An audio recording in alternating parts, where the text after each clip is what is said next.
Hi and welcome to this Warp 9 podcast. I've got my special guest with me, Ray, and we're going to be going through DevOps versus developer job interviews because this is quite a hot topic. DevOps have it one way and developers have it a completely different way. So let's quickly start with the DevOps side where normally, let's be honest here, it's a quick phone call. That's like your telephone interview. They want to ask you a couple of questions. Do you know about the tech? And they're about 10 or 15 minutes. And then we normally have a face-to-face and that's it, done. But over to Ray now, because I know the developer process is a hell of a lot more different. I think it sounds worse than what we have. Yeah, we definitely start the same way. So we'll jump in, we'll have a telephone call with someone, 15 minutes, a little bit about your background and the good stuff. And following on from that, that's where it changes, I guess, for us. We have more kind of more variants. So some places will send you like a little challenge to do at home, and they'll be like, hey, spend an hour or 2 hours or 3 hours or 4 hours or whatever number of hours on this challenge and bring that back and we'll review your code. Some places are gonna bring you in and maybe ask you some more technical questions face to face. They're going to try and gain your technical experience from a quick Q&A session. Some places are going to ask you to come in and do like a 45-minute pairing exercise. So, that's the technical side of it. And then there is still that face-to-face, that team fit, that social fit part of the interview that you guys have. We definitely have more steps. It sounds like we have more steps anyway. I mean, you seem like you just have the two. I mean, we're quite lucky, right? We have a quick 5-minute phone interview, and it's normally like, especially, we've both been contractors, right? So we'll share to people who are not familiar with that. Whereas we'd be like a normal employee, we're technically running for our own business, our own consultancies. And I don't know about you if it's the same for developers, but I know the DevOps world, when it comes to consultancy, it is amazing where it's literally a 10 to 15-minute phone call of, do you know about Terraform? Yes. Do you know about Kubernetes? Yes. Brilliant. Can you start on Monday? And that's pretty much the entire interview. I mean, I think that shows maybe a sort of a shortage, I guess, of people, like that the interview process is so quick because we go through hoops and yeah, it's, as described earlier, it's a painful process, to say the least. Usually a 3-stage sort of interview process is default. You get some that are 2 and some that are 4. Actually, recently, I had a company approach me about a 5-stage interview process. Wow. That involved, a take-home test and a coding test, a pairing sort of test with a systems design part. That's a long process. It's for anyone looking for a job. I mean, five interviews, 5 separate kind of calls with that potential company is a lot. Are they quite good with scheduling with that sort of stuff? Because I can imagine if like we're again a normal employee, we're not between jobs, but we've actually got something. Trying to get time off for 5 interviews, say to your boss, like, I'm sneaking out for a couple of hours here. I need to sit this thing. Like, how are they quite short? I mean, is it a 15-minute call type thing? Some of them can be. So you'd find like in a couple of processes, you'd find sort of some 30-minute calls, some, smaller calls. So you've got, for instance, that first initial call is going to be pretty short, like a little telephone interview, tell me about yourself. In the middle of that, you might have another short one, but ultimately, especially when you've got the more technical side of it, these are longer. These are at least an hour. These are sometimes longer than that. I think the longest interview I've ever been in was actually that's a lie. So let me just get back. There was a 5-hour interview, but it wasn't one interview. It was It was come in effectively for a day, and they did like 3 of the interviews just in one sitting. But the longest single interview I've ever been in was 2.5 hours. They always say it's a good sign. The longer you're in the interview, they say that means they like you, they want you. But similar to you, I think mine longest has been about 2.5 hours. Yeah. And by that point, you're fried. I've been interview nerves and getting there and being grilled for 2.5 hours. You're just like, nah. Yeah, I mean, let's talk about that. Interviews are nerve-wracking. Oh, definitely, They mess with your mind. You especially if you really want the job or you have a need for it. There's a difference between interviewing while you're in a job for a new job, the potential kind of going upwards in your career or to a company that maybe suits you better, to a situation that I found myself in recently, which is I was recently let go. And that was because the company, unfortunately, with the world's current affairs, was unable to keep me on board. And the level of nerves that that hit you when you're looking for a job and you're required to look for a job are difficult, to say the least. So 2.5 hours in, you're trying to maintain your best face. It's difficult, and it's just your brain is, you are effectively the subject of a lot of questions, and there's only so much that you can take. There's a lot there. There's a lot to think about in terms of interviews. It's like you were saying, if you're doing 5 stages, it must be, I can't think of anything worse. We hear the Navy SEALs with Hell Week. That seems like hell day, right? You've got 5 interviews there, like Jocko Willink, you're like, come on, this. You're like a test subject. You've got someone else coming in the door every 30 minutes, or you're talking to someone new. You're not building up a rapport with someone because every time you interview, it's someone new. So it's an interesting world. It seems kind of brutal. I mean, I've heard, just a quick side topic, I've heard a really weird interview tip was never to have a glass of water in the interview, because the reason why is candidates get so nervous, their hands are shaking. So it's like water dropping everywhere, and then try and put the glass down, it's like rattling away and it spills. And, I mean, at least to be memorable, right? I remember that candidate who came in, the water just went everywhere. I mean, definitely. I mean, I don't know. You've got to do what you have to do in interviews, right? And that's anything you can do to just bring yourself back down to that calm level. You've probably, dealt with situations that are stressful in the past, and just find that thing that relaxes you, as you answer the questions. Remember to breathe. Breathing is important. Don't forget that. Don't stop. I mean, that's... don't stop, and try to get through it. If you can take a glass of water, the one benefit to it is, especially when you're being asked a bunch of questions, it's a natural spacer. You take that drink of water, you can enjoy like a mini break to recollect your thoughts. Because they have that as well. If you get dry mouth, which is quite common, you get nervous, a bit anxious. I've got it now. Like, we're just doing a podcast and I've got dry mouth. We're doing lots of talking, that's the problem, right? But they said one of the tricks is sugar-free mints. If you have one of those, I don't know why it's particularly, in particular, it's sugar-free, but it seems to help. But that's good for rehydration if you're going in there. Again, it just seems like interviews. I think one thing we often forget as well is we're interviewing the company. Now, I don't know about you, different stances and stuff. I can go in there quite aggressive. Yeah. And I can often be like, well, how often are you on 24/7? How often am I called out? And people go, well, you shouldn't be asking that. But I think on the other hand, I want to know if I've got a weekend planned or I've got a life outside of work. I want to know if I'm on here on call 24/7 for indefinitely. That's kind of a big thing to have on your shoulders. I mean, what would your sort of start? Are you aggressive like that, or are you tame? I mean, work-life balance is important, as you mentioned, when you ask questions like that. And yeah, you're right. Ultimately, when you're interviewing with a company, they are interviewing you to see if your skill set matches what they're looking for.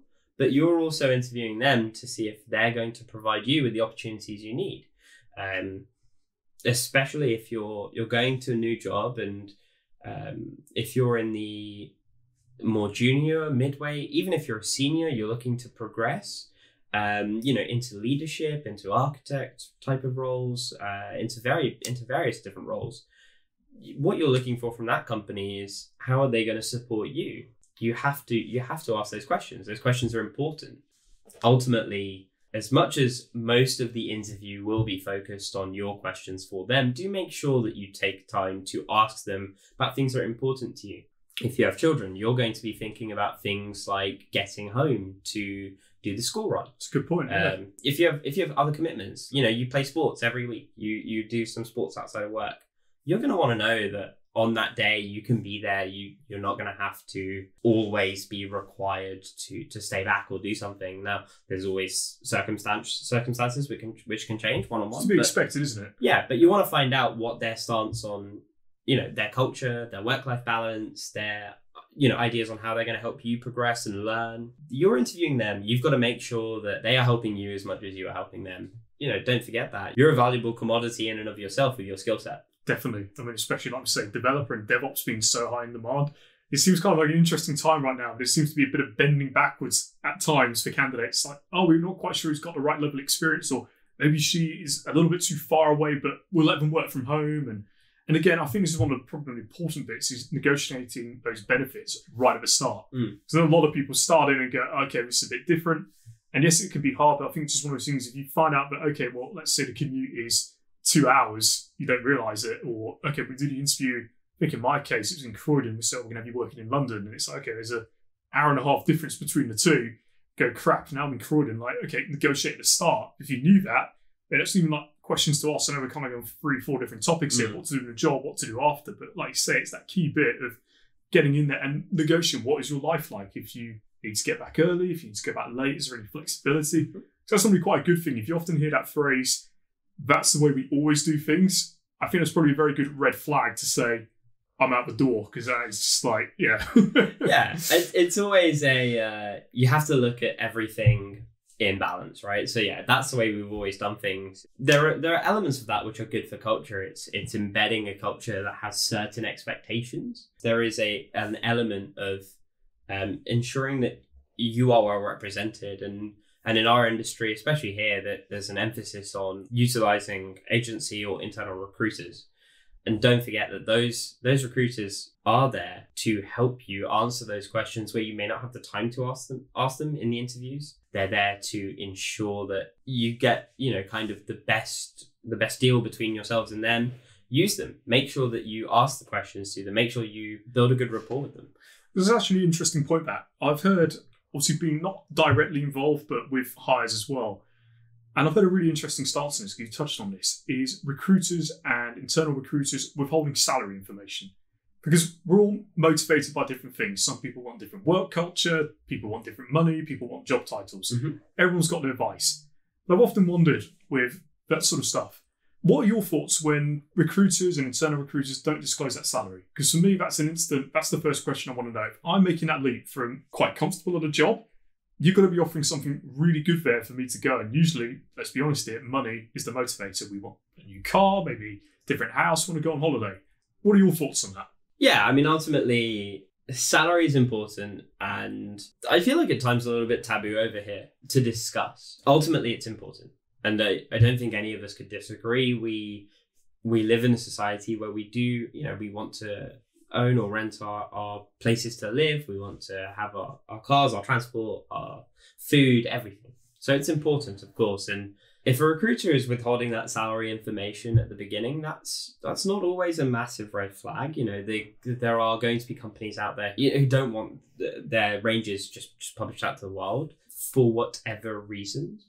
But what I would be expecting is that there's an early conversation between yourself, the recruiter, whoever you're talking to, maybe it's an internal recruiter or an agency recruiter, to outline your expectations on salary.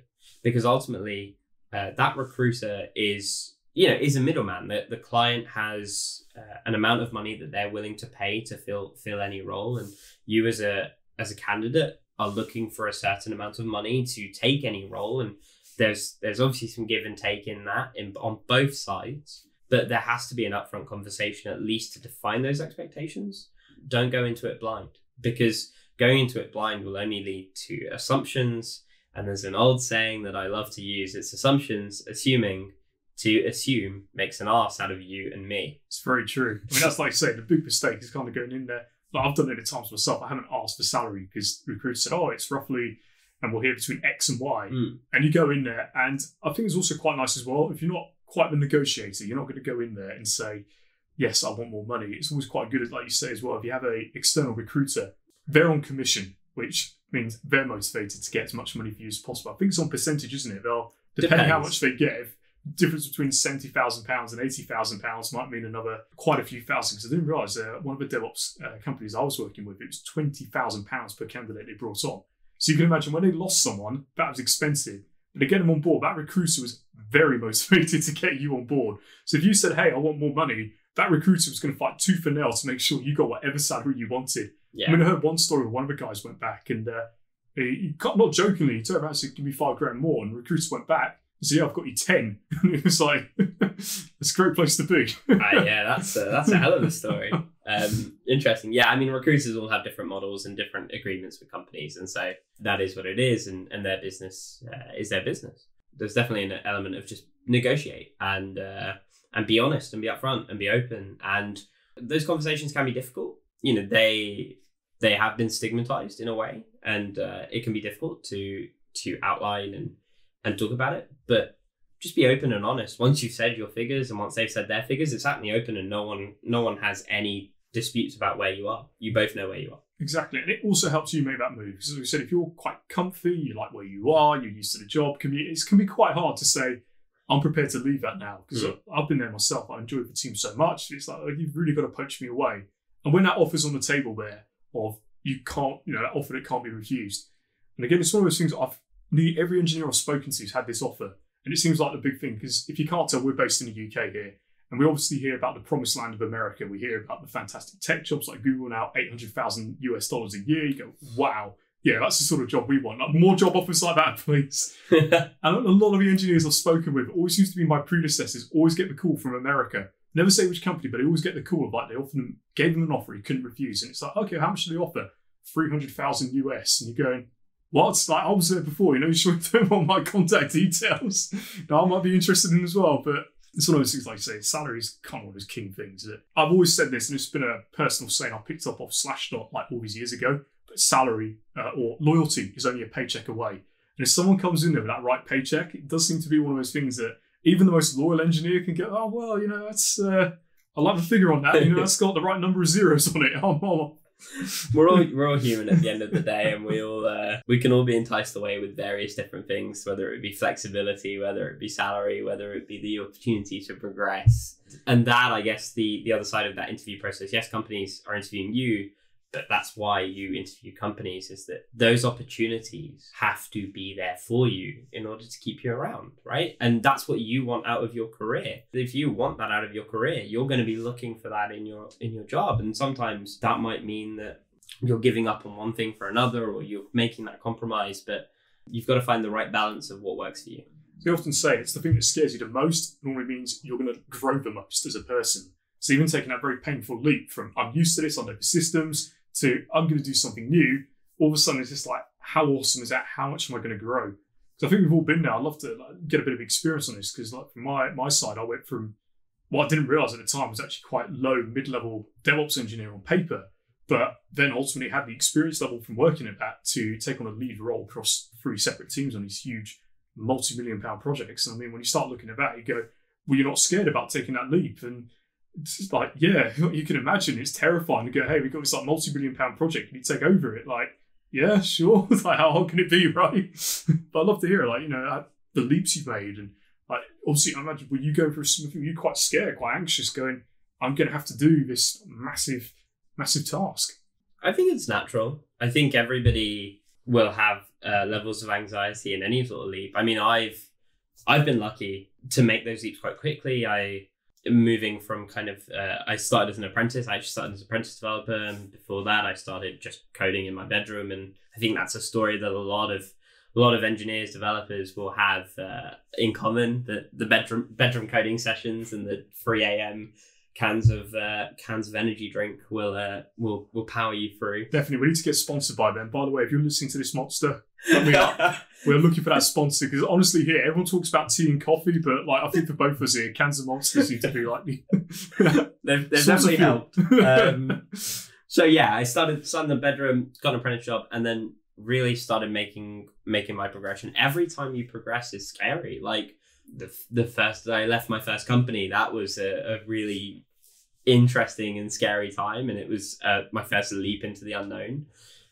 Ultimately, change is scary, but change isn't bad. Change drives you. Change will teach you things. I've gone from just being a contributor of a team to leading teams, and you don't know what you're doing. You've got no idea. You're figuring it out on the fly, and every you come up in these roles, and you have, ultimately, if you've been placed in those positions, it's because you have the ability. Someone has seen the ability in you to do that role. So take that. There is trust, and you're not going to get everything right. No one does, but don't be too anxious about it. Yes, you're going to have the butterflies. Yes, you're going to struggle at first.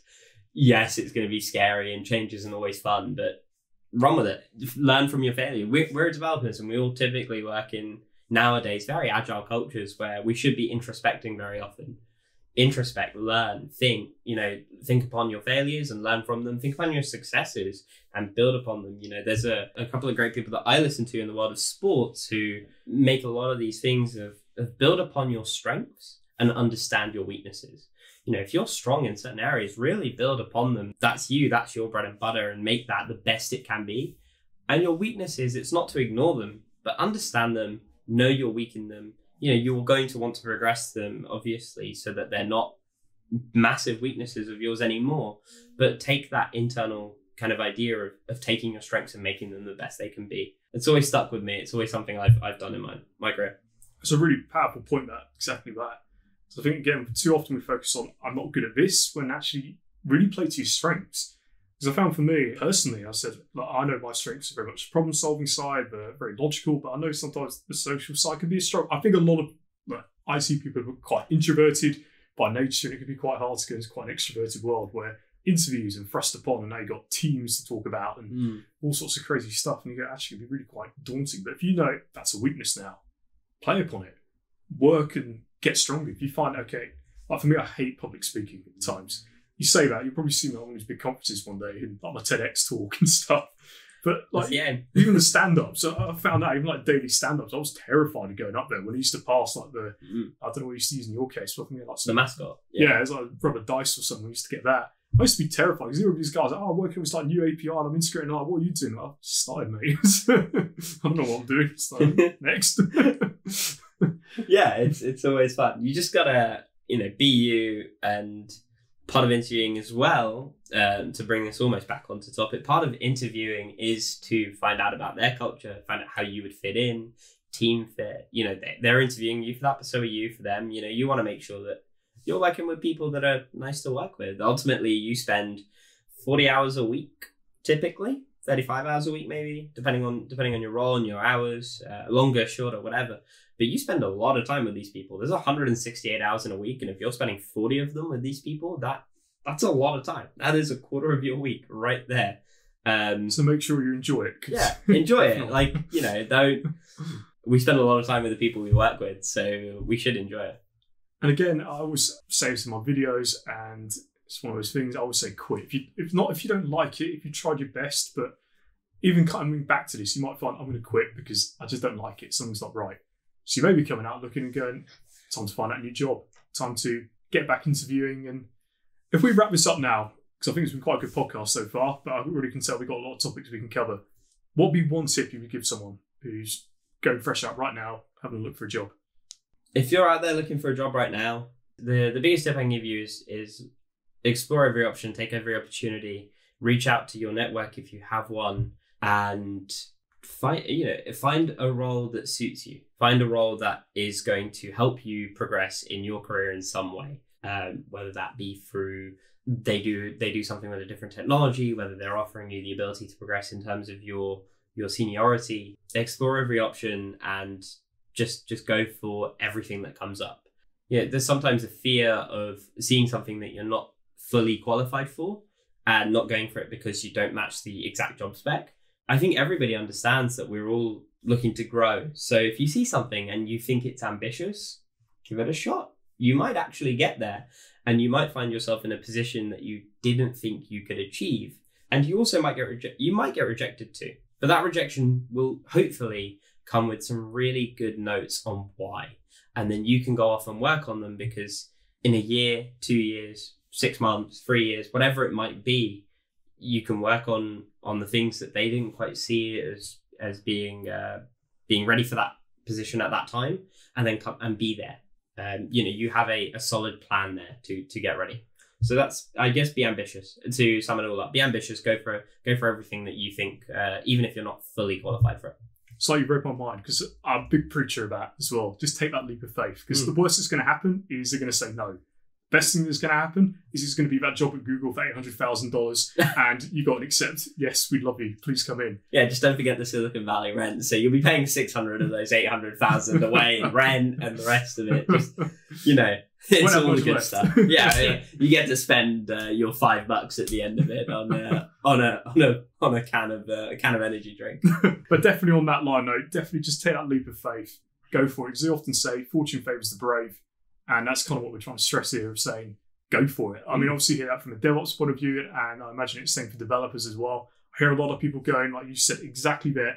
I don't know 2 or 3 bits of those tech, or I don't know this. And like myself, and you've done it as well, we just apply for it because the worst that's going to happen is they're going to say no. Best thing that's going to happen, we really like you and you've got the job. And we could talk hours about these sort of things where that's happened, but I think we'll wrap it up now because we've got so many more podcasts to come up. Really hope you've enjoyed it. It's been a pleasure having Ray here, and I hope to see you again very shortly for the next podcast.